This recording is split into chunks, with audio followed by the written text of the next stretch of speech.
American പടക്കപ്പലിനെ ആക്രമിച്ച് തകർത്ത Iran.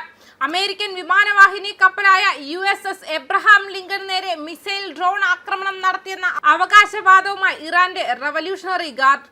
തങ്ങളുടെ ആക്രമണത്തിൽ കപ്പലിന് കനത്ത നാശനഷ്ടങ്ങൾ സംഭവിച്ചുവെന്നും ഭയന്നുപോയ കപ്പൽ മേഖലയിൽ നിന്നും ഇന്ത്യൻ മഹാസമുദ്രത്തിലേക്ക് പിൻവാങ്ങിയെന്നും IRGC അവകാശപ്പെടുകയും ചെയ്തു. എന്നാൽ ഈ വാദങ്ങളെ പൂർണ്ണമായും തള്ളി അമേരിക്കൻ പ്രതിരോധ കേന്ദ്രമായ പെന്റഗൺ പടക്കപ്പൽ സുരക്ഷിതമാണെന്നും നിശ്ചയിച്ച ദൗത്യങ്ങളുമായി മുന്നോട്ട് പോവുകയാണെന്നും വ്യക്തമാക്കിയിട്ടുണ്ട്. മാത്രമല്ല, മേഖലയിലെ സംഘർഷം അവസാനിപ്പിക്കാനായി 5 നിർദ്ദേശങ്ങളോ വെടിനിർത്തൽ പദ്ധതിയോ മുന്നോട്ട് വെച്ചിട്ടില്ലെന്ന് ഇറാൻ വിദേശകാര്യമന്ത്രി അബ്ബാസ് അരാഗ്ചി അറിയിക്കുകയും ചെയ്തു.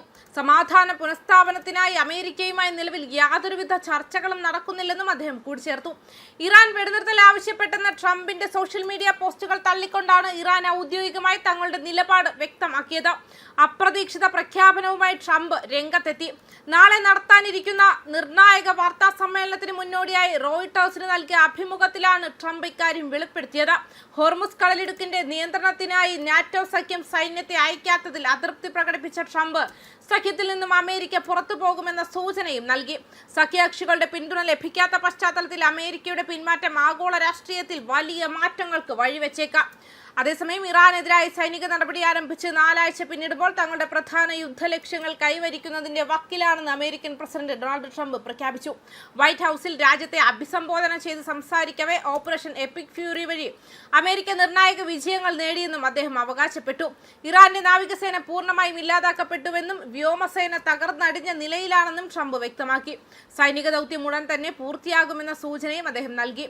ഇറാന്റെ സൈനിക ശേഷിയെ പാടെ തകർത്തുവെന്നാണ് ട്രംപിന്റെ പ്രധാന അവകാശവാദം.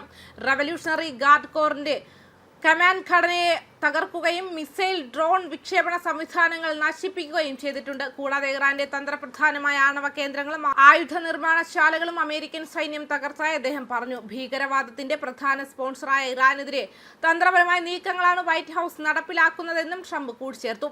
ശത്രുപക്ഷത്തെ നേതൃനിരയെ തന്നെ അമേരിക്കൻ സൈന്യം ലക്ഷ്യം വെച്ചിരിക്കുകയാണ്.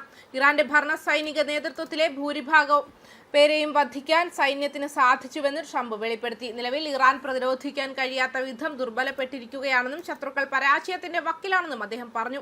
അമേരിക്കൻ സൈന്യം കൂടുതൽ കരുത്തോടെ മുന്നേറുകയാണെന്നും ഈ ദൗത്യം വളരെ വേഗത്തിൽ തന്നെ പൂർണ്ണ വിജയത്തിലെത്തുമെന്നും അദ്ദേഹം ആത്മവിശ്വാസവും പ്രകടിപ്പിച്ചു.